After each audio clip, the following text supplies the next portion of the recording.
कि 5 साल के अंदर जो पानी का प्रबंधन की व्यवस्था थी और 2 वर्षों के अंदर थी, अगर किसानों को सही मिल रहा है, सब कुछ सही है, तो बाड़मेर जैसलमेर के किसान इनसे ज्यादा विश्वास किसी के नहीं करना, महादेव जी का भी नहीं करना। हमारे पास संसाधन कम है, चाहे आर्थिक संसाधन है वो भी सीमित है, हमारे पास मानव संसाधन भी सीमित है। स्टाफ के संदर्भ के अंदर जो स्थिति है वो भी पता है कि पहले जो पीएचडी का स्टाफ था, इरिगेशन के स्टाफ थी, उसमें बहुत बड़ी कटौती होगी और उसका 100% दोष हमें दे दो। पर उसमें सुधार हमको करना चाहिए, नहीं करना चाहिए, इस सवाल का उत्तर तो हमको ढूंढना पड़ेगा और तो कोई नहीं ढूंढेगा। विभाग ले चुका, विभाग के आप मंत्री हो मंत्री जी, ये जो भ्रम भ्रांति फैला रहे हैं कि आप 15 महीने के मंत्री है, ये ओनरशिप लो आप। और पीडीओ में आगे भी आपको मंत्री के तौर पर ही याद रखेगा, ये ओनरशिप लो, क्योंकि ये भ्रांति फैलाई जाती है कि सब छोड़ो छोड़ो छोड़ो, पहले वाले की जिम्मेवारी नहीं लो। ये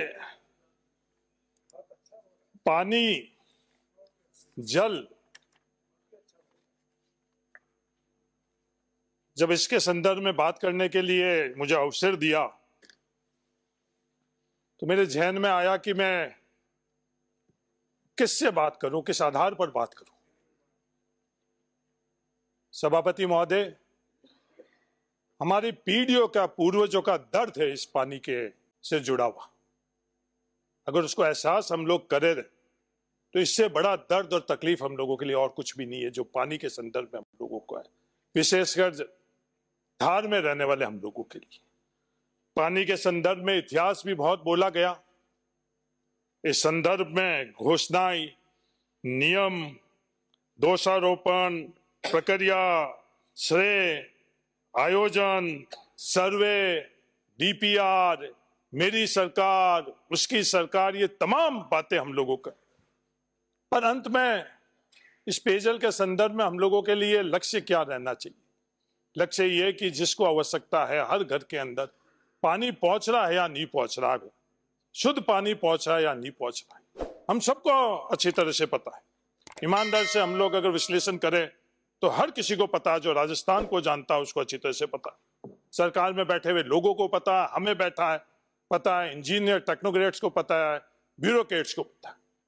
पर इस जल के संदर्भ में हम लोगों का, मेरा मानना है कि हम लोगों का दृष्टिकोण अलग रहना चाहिए, क्योंकि इस समस्या का समाधान हम लोगों के लिए प्राथमिकता से पीढ़ियों से, हाँ श्रेय जिसको चाहो आप दो, गंग नहर का श्रेय देने के लिए कह रहे हो, जिसको चाहो, हर किसी ने गंग नहर के संदर्भ में कुछ ना कुछ योगदान किया है। आपकी नजर के अंदर गंग नहर का वहां के उस समय में जिस व्यवस्था के अंदर अज्ञावान लोग थे उनको श्रेय देना चाहे आप लोगों ने दिया तो दो, मुझे व्यक्तिगत तौर पर इससे कोई भी आपत्ति नहीं। पर वो संसाधन आई कहां से? मेरे मित्र विधायक ने बहुत बात करी, पर 90% वो किसानों की खून पसीने की कमाई का हिस्सा जो भी उस समय की व्यवस्था थी उसमें देकर, और उस 90% के अंग से वो गंग नहर बनी। लाखों मजदूर, हम लोगों के पूर्वज मजदूरी के माध्यम से वो गंग नहर बनाई। आप जिसको श्रेय देना चाहो जाओ, पर एक शब्द तो अपने पूर्वजों के बारे में अगर बोलते तो शायद मुझे और हमारे पूर्वजों को अच्छा लगता। ये बात सुनते सुनते मुझे एक जॉर्ज ऑरवेल ने किताब लिखी थी 1984। क्या हम लोग पूरी की पूरी व्यवस्था उस दिशा में नहीं लेकर जा रहे हैं? जिसकी इच्छा हो, क्योंकि अगर बात पूरी करेंगे, तार्किक करेंगे तो और अंत में इनके पास कुछ नहीं रहेगा। ये जाति और धर्म से उसको जोड़ेंगे, जिसको मैं कम से कम जल के संदर्भ में वो कोई इनको मौका अवसर नहीं देना चाहता, वरना मैं उस संदर्भ में भी पूरी की पूरी बात करता। हमारे पूर्वज और तमाम इस धार के अंदर रहने वाले लोग सिर्फ इस जल के लिए, पानी के कारण अपना घर, अपना परिवार, अपना क्षेत्र छोड़ा। बाड़मेर जिसका मैं निवासी हूं, कोई भी परिवार बाड़मेर का मूल निवासी नहीं, सब हम लोग बाहर से आए हुए, हर जाति धर्म का लोग बाहर से आए हुए। सिर्फ पीने के पानी, न्यूनतम पीने का पानी जिसे हम जिंदा रह सके, उसकी खोज में हम लोग संघर्ष करते करते करते आज जहां है वहां बैठे।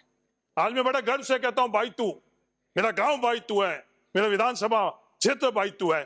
पर भाई तू हम लोग पहुंचे कैसे, वो सफर आज हम लोग याद नहीं कर रहे हैं। और मेरे भाई तू का नहीं, हर कोई जो थार में रह रहा उनकी यही कहानी। हम प्यास मरते हुए, हमारे पूर्वज प्यास मरते हुए न्यूनतम जिंदा रहने के लिए इस थार को छोड़कर और मध्य प्रदेश के उस मालवा इलाके के अंदर गई, कुछ पाने के लिए नहीं।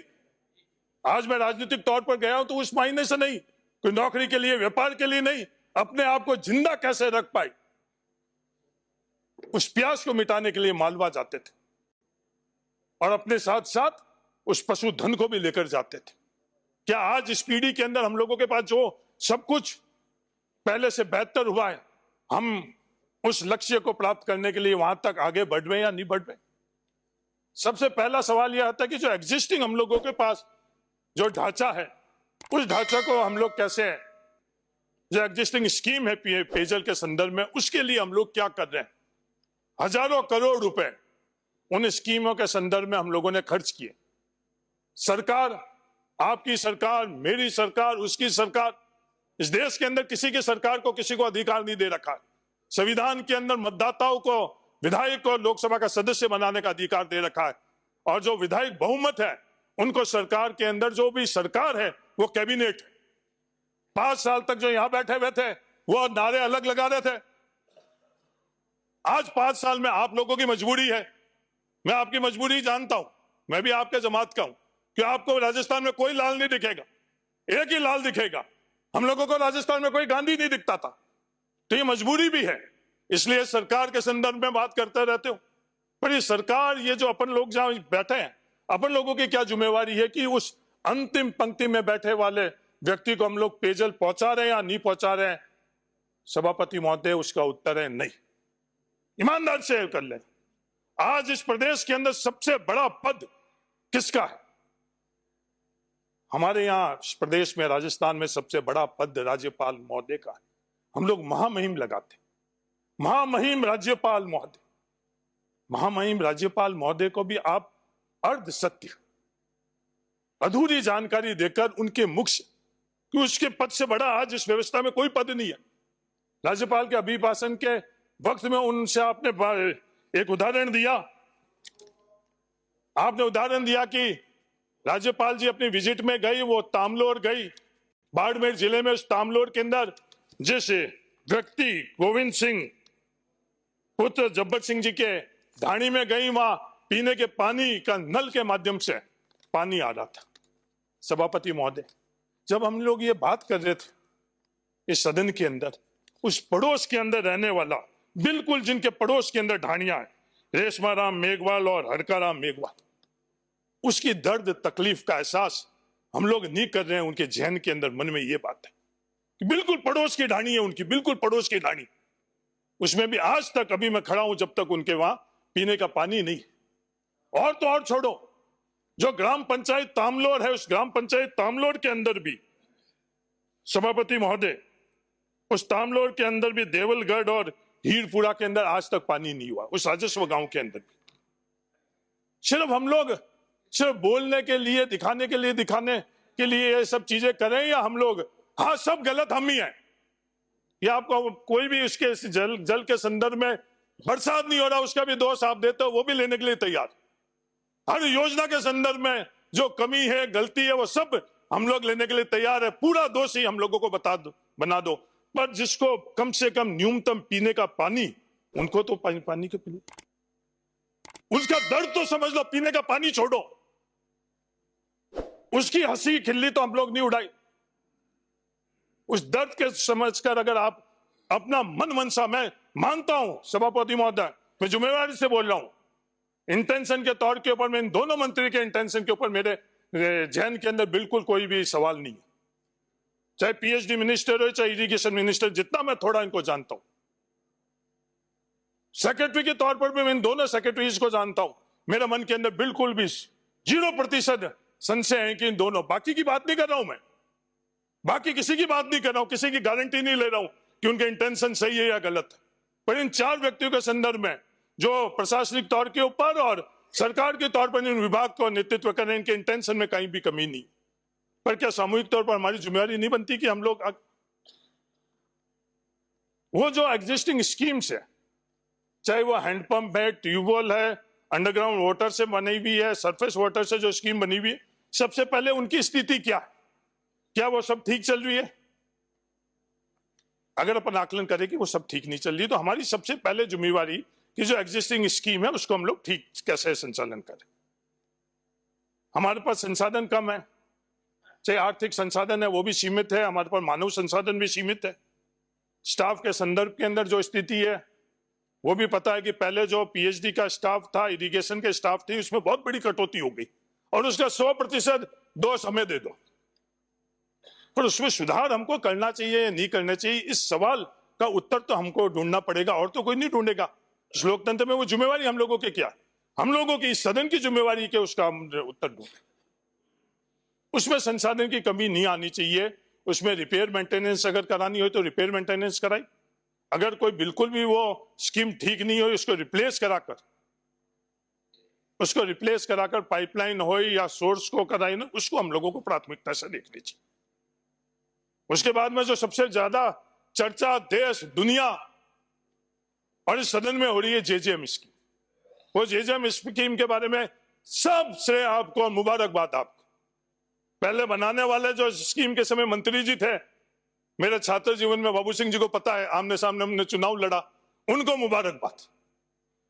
अभी जो मंत्री है वो जब मैं एमपी रहता था 5 साल बिल्कुल बगल में नॉर्थ एवेन्यू में रहते हैं, उनको मुबारकबाद। जिसको देना मुबारकबाद दे दो और कमियां है वो सब हमको दे दो। पर उस जेजेएम स्कीम है, इसको समझने की आवश्यकता है। जो जेजेएम स्कीम बनी, कोई भी स्कीम, कोई भी रणनीति 100% सही नहीं रह सकती, ये भी हमको मानना पड़ेगा। जेजेएम स्कीम को जितना अपन ने समझ के जो पहला कदम अपन ने उठाया सर्वे के संदर्भ में, आज सबसे बड़ी त्रुटि उस सर्वे में ही। ये अपन लोगों को आप 2 सालोपन दे दो, भ्रष्ट है तो 15 महीने में आप लोगों ने क्या किया? इस डिबेट में नहीं जाओ। जो भ्रष्टाचार का जिनको सर्टिफिकेट मिला हुआ है वो आप लोगों के पास में बैठ रहे हैं, आप उन्हीं पोजीशंस में बैठे हैं, वही ठेकेदार है, वो सब चीजें अलग है। क्योंकि सबसे बड़ी चुनौती क्या है सभापति महोदय? हमारी सबसे बड़ी दुश्मन है L1।